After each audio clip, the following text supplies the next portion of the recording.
Today we are explaining chapter number 2, The Only Idiot. This is from the book Life Skill of class 5th. The only idiot, अकेला मूर्ख. When you rest, you rust. जब आप कभी भी आराम करते रहते हैं तो फिर आप में जंग लग जाती है. परस्यूडिंग पॉजिटिवनेस का मतलब है सकारात्मक रहिए. Self check. Stop doubting yourself, work hard and make it happen. अपने ऊपर शक करना बंद करिए, मेहनत करिए और जो काम में आप सफलता पाते हैं उसमें सफल बन जाइए. There was once a little bird who was very nice but very very lazy. एक बार की बात होती है, एक बहुत ही सुंदर चिड़िया होती है लेकिन वो होती बहुत आलसी है.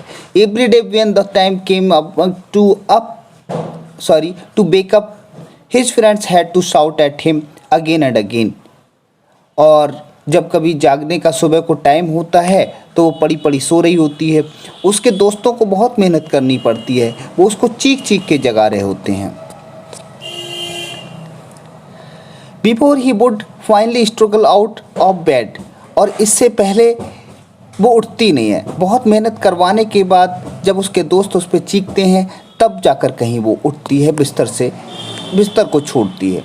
And when there was some job he had to do, he would keep putting it off until there was hardly any time left to do it. Other words kept telling him what a lazy fellow you are. ऐसे ही उसको कभी कोई काम करना हो तो वो पहले से उस चीज़ पे ध्यान नहीं देती. जब बहुत कम समय बच रहा होता है तो वो फिर जल्दी जल्दी उस काम को करने की कोशिश करती है और जल्दी जल्दी उस काम को कर डालती है. उसके दोस्त अक्सर कहा करते हैं तुम कितनी आलसी हो. Why do you keep leaving everything at the last. और तुम ऐसा क्यों करती हो कि लास्ट में ही उस काम को करती हो जब बहुत कम समय बच रहा होता है. तो वो जवाब देती है, वाह, it is not a big deal answered the little bird. कि ये कोई बड़ा काम थोड़ा ही ना होता है जो मैं पहले से ही करूं. I just take a bit longer to get the things done, that's all. मैं ज़रा देर में काम कर लेती हूँ, मुझे काम करने में टाइम ही नहीं लगता इसलिए मैं लास्ट में करती हूँ. The word spend all summer flying and playing alone and started preparing for their migration the long place. अब क्या होता है, अब ये होता है कि सारे पक्षी पूरी गर्मी भर अपनी तैयारियां करते रहते हैं, अपने जो है माइग्रेशन की तैयारियों में लगे रहते हैं, खेलते हैं, मौज मस्ती करते हैं. लेकिन वो चिड़िया जो है इन चीज़ों पर ध्यान नहीं देती है. अब ये माइग्रेशन क्या है? माइग्रेशन का मतलब है उनको कहीं जाना होता है. जब सर्दी होती हैं तो ऐसे स्थान पे जाना पड़ता है जहाँ पर सर्दियाँ कम हों, और जब गर्मी पड़ती है तो गर्मी से बचने के लिए उन्हें दूसरे स्थानों पर जाना पड़ता है. यही माइग्रेशन कहलाता है. What our little word paying no heed. लेकिन हमारा जो छोटी वाली जो चिड़िया है वो कभी इन चीज़ों पर ध्यान नहीं देती कि हमें तैयारियां भी करनी हैं. Feeling that there would be plenty of the time still left. और क्या होता है कि उसे तो यही लगता है कि अभी तो बहुत सारा समय बचा है, जो थोड़ा सा समय बचेगा वो उसमें अपनी तैयारियां कर लेगी. And that happened until one day when all the words have phloem away. और एक दिन क्या होता है, जाने का टाइम आ जाता है, जाने का समय आ जाता है, माइग्रेट करने का समय आ जाता है. But before that just like every other day several of his friends had try to wake him up. अब उसके दोस्त आते हैं, उसके जो फ्रेंड्स आती हैं और कहती हैं कि भाई उठो, चलो आज चलना है. बट हाफ एस्लीप, वो आधी आधी सोती हुई कहती है, he told them he would get up later. अरे तुम तैयारी करो, तुम चलो, मैं अभी तैयार होके आती हूँ.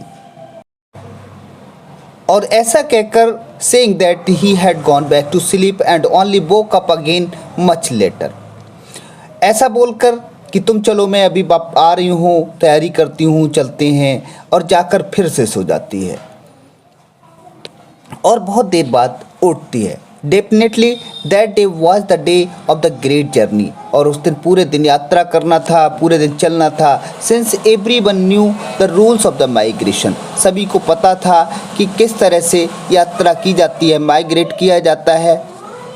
ही टू न्यू इट ऑल, और उसे भी सारे नियम पता थे।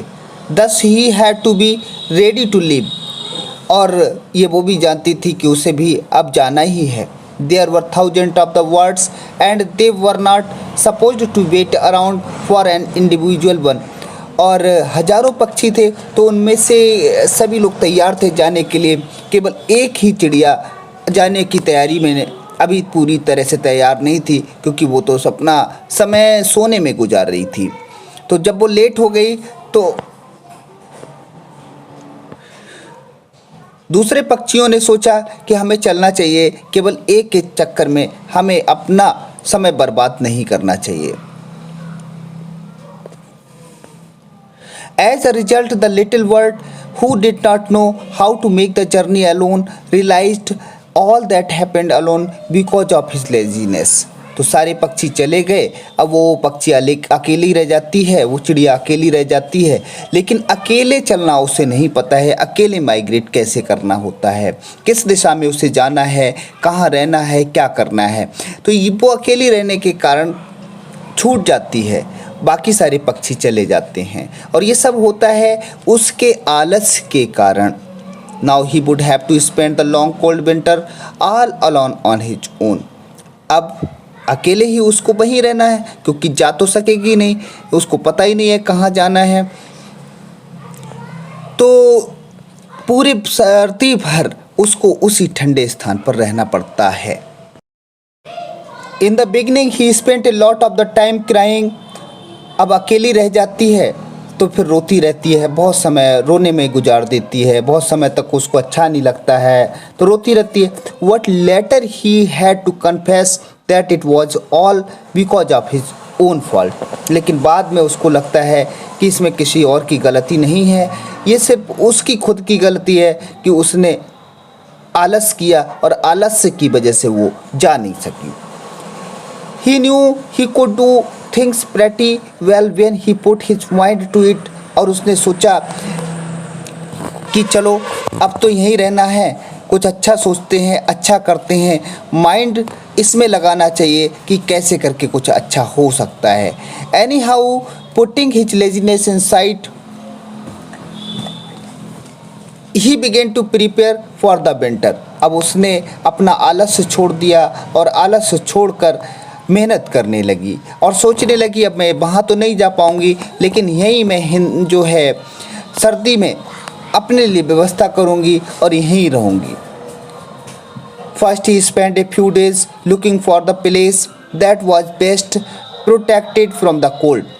पहले तो उसने ये सोचा कि चलो 4-6 दिन घूम के देखते हैं कौन सी जगह सही रहती है, कौन सी जगह उचित रहती है। तो 4-6 दिन उसने शुरू के ऐसे ही गुजारे ढूंढने के लिए। फिर उसको एक ऐसा जगह मिली जहाँ पर वो अपना आशियाना, अपना घोंसला बना सकती थी।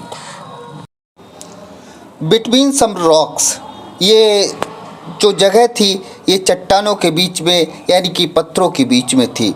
There he made a new nest, यहाँ पर उसने अपना नया घोंसला बनाया। Well founded with stones and branches, उसने यहाँ पर बड़ा अच्छा सुंदर से छोटे छोटे पत्थरों से और शाखाएं जो पेड़ की होती हैं, टहनियाँ, उनको लाकर अपना एक घोंसला बनाना शुरू किया। Then he cushioned it with some leaves, उसके बाद वो कुछ पत्तियों को लेकर आई और उससे वहाँ पर कुशन यानी कि गद्दा बनाया। Then he worked tirelessly to fill the nest with adequate fruits and berries well enough to last the whole winter। उसके बाद उसने ये सब काम कर लिया, फिर उसने अपने खाने पीने की व्यवस्था में मेहनत करना शुरू कर दी। वो पर्याप्त फल ढूंढ कर लाने लगी और उनको अपने घोंसले में रखने लगी स्टोर करके, ताकि आराम से सर्दी का समय कट जाए। Finally he dug a little pool in the cave, और अब पानी की समस्या थी कि पानी कहाँ पीने जाएगी वो, तो इसलिए उसने क्या करती है, वो पानी के लिए वहीं पर एक छोटा सा पूल बना लेती है, खोद कर गुफा के अंदर। गुफा कौन सी, जहाँ पर उसने पत्थरों के बीच में अपना नेस्ट बनाया था, घोंसला बनाया था, so that he would have plenty of the water. और अब क्या होता है कि उसमें भरपूर पानी हो जाता है और आगे उसको पाने के लिए ज़्यादा जद्दोजहद नहीं करनी पड़ती है। When he saw that his new home was perfectly prepared, he began to train himself on how to get big on very little food and water so that he would be able to endure the worst of the snowstorm.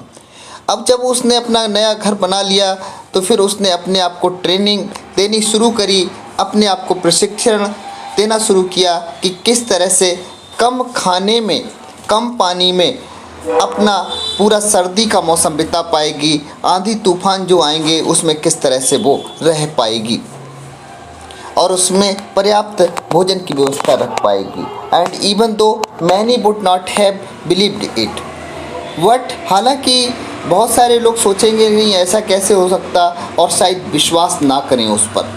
But all those preparation ensured that little bird did survive through the harsh winters. लेकिन उस पक्षी ने, उस चिड़िया ने अपने लिए इतनी मेहनत करी और अपनी सारी सुख सुविधाएँ जुटा ली ताकि कठिन समय जो आए, सर्दी का समय जो आए, उसको वो आराम से गुजार सके, काट सके। Of course he suffered greatly and not a single day of that winter went by without letting him regret of being such a lazy bird. हालांकि उसने बहुत मेहनत करी, कोई ऐसा दिन नहीं गया पूरी सर्दी कि वो खाली बैठी रही हो और पश्चाताप करती रही हो। उसने मेहनत करी। As the spring finally arrived, और अब बसंत ऋतु आ चुका है। And his old friends return from their voyage, और समुद्री यात्रा से अब उसके साथी पक्षी वापस लौटने लगे हैं। They were all delighted and surprised at seeing that the little bird was still alive. वो तो ये सोच रहे थे लौटने से पहले कि वो हमारी जो साथी है वो ख़त्म हो चुकी होगी, मर चुकी होगी, लेकिन उन्हें देखकर बहुत खुशी मिलती है कि उनकी छोटी सी साथी अभी भी जिंदा होती है। No one could believe that such a lazy bird had managed to build a wonderful nest on his own. किसी को भरोसा नहीं हो रहा है कि क्या वाकई एक आलसी चिड़िया अपने लिए एक अच्छा सा घोंसला बना पाएगी जिसमें सारी सुख सुविधाएँ होती हों। And then they realized that the truth that not even a bit of the laziness and remained in his little body. और उन्होंने ये जानकर उन्हें खुशी होती है कि ये तो वाकई अब आलसी नहीं है, अब तो ये बहुत मेहनती हो गई है। And that he had turned into the most hard working bird of the flock. अब पूरे ग्रुप में पक्षियों का जो समूह था हजारों का, उनमें सबसे ज़्यादा मेहनती पक्षी अगर कोई था तो वो अब छोटी सी चिड़िया होती है। Everyone agreed that he should be honoured to take a change charge of the organizing the next year's great winter journey. हर कोई कहते हैं कि ये आलसी से मेहनती बनी है, इसको अब सम्मान देना चाहिए, और सम्मान देने के लिए अगली बार जो टूर होगा हम लोगों का माइग्रेशन का, उसमें हम इन्हीं को लीडर बनाएंगे। And when that time came, और धीरे धीरे एक साल गुजर जाता है। Everything was so well done, हर चीज़ इतनी अच्छे से होती है। And so well prepared that they even had enough time to left to invent an early morning wake up song. तो सब लोग जल्दी जल्दी उठते हैं, सब लोगों की तैयारियां पूरी होती हैं, सुबह को एक अच्छा सा गाना गुनगुनाते हैं। What that was not required any longer, और अब कोई भी उनको रुकने की ज़रूरत नहीं है, किसी तैयारी की ज़रूरत नहीं है, क्योंकि सारी प्रिपरेशंस हैं, हो चुकी हैं, तैयारियां हो चुकी हैं। And from that day on know little bird how ever lazy, उस दिन से कोई भी चिड़िया आलसी नहीं होती है। Would have to spend the winter all alone again, और ऐसा नहीं होता है कि कोई भी पक्षी अकेला रह जाए और उसको ठंड अकेले बितानी पड़े। ईवर सिंस दे फ्लाई टुगेदर, और आलस छोड़ने के कारण अब वो पक्षी बहुत ही मेहनती बन चुकी थी, वो चिड़िया बहुत ही मेहनती बन चुकी थी, और कोई चिड़िया अब ऐसी नहीं होती थी कि किसी को अकेले ठंड में रहना पड़े। सब लोग साथ साथ उड़ जाते हैं, सब लोग माइग्रेट कर जाते हैं।